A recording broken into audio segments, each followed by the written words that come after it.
This is not just a movie. This is a legend, a story of sacrifice, power, destiny, and betrayal. A story that begins with loss and ends with a question that shook an entire kingdom. Why did Katappa kill Baahubali? To understand the truth, we must return to the very beginning.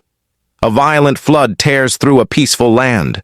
The river overflows with unstoppable force, destroying everything in its path. Villagers run for their lives as homes collapse and the water consumes the land.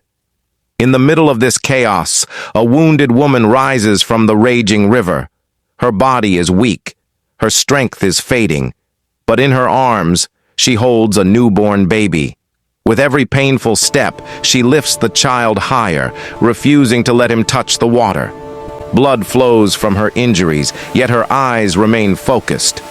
Using the last of her strength, she reaches a massive stone statue of Lord Shiva. She ties the baby to the statue with her cloth, ensuring the child's safety. Only then does she collapse. The woman dies, but the child survives, and with that sacrifice, destiny is born.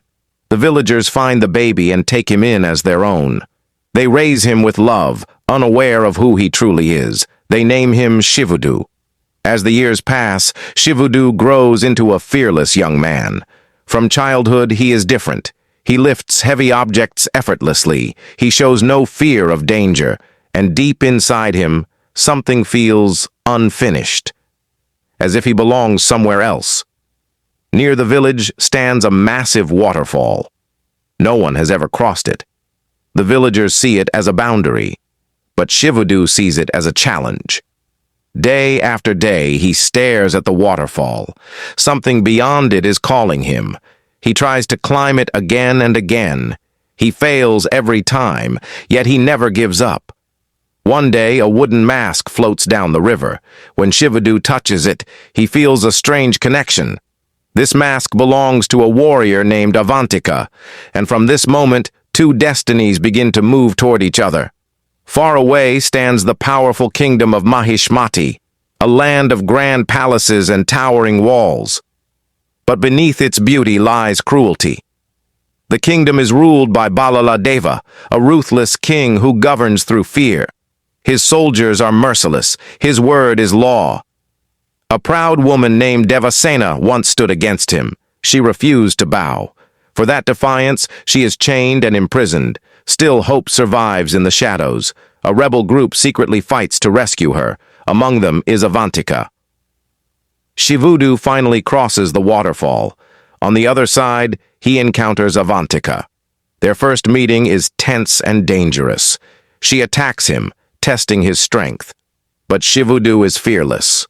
Slowly, tension turns into curiosity. Curiosity becomes connection.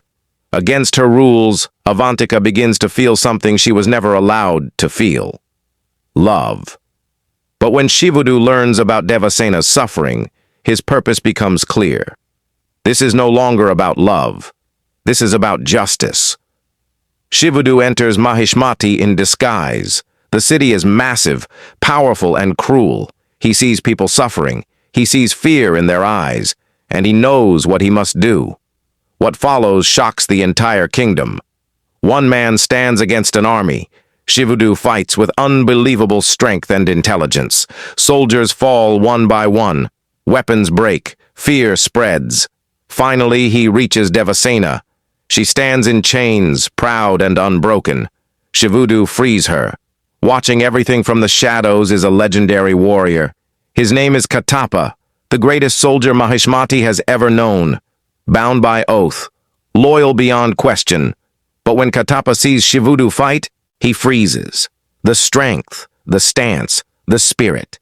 Katappa kneels, because he knows. This is Baahubali's son. Katappa begins to tell the past. Two princes were raised together in Mahishmati, Amarendra Baahubali and Bahalaladeva, both trained to rule. Both were strong. But Baahubali was different. He fought beside soldiers. He protected the weak. He earned loyalty through kindness, not fear.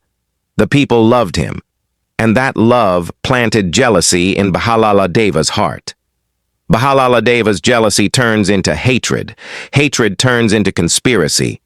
Through lies and manipulation, he turns the kingdom against Baahubali. Even Baahubali's own mother begins to doubt him. The trap is set. Katappa receives an order he cannot disobey, an order to kill Baahubali. Baahubali does not resist. He does not fight back. He trusts Katappa completely. The sword is raised, and destiny is broken. Baahubali falls. The story returns to the present. Shivudu now knows who he is. He is not just a villager. He is the son of a king, the rightful heir to Mahishmati. The battle for the throne has only just begun. And the answer to the question, why did Katappa kill Baahubali, awaits in the final chapter. Follow for part 2 of this epic legend, because Baahubali's story is far from over.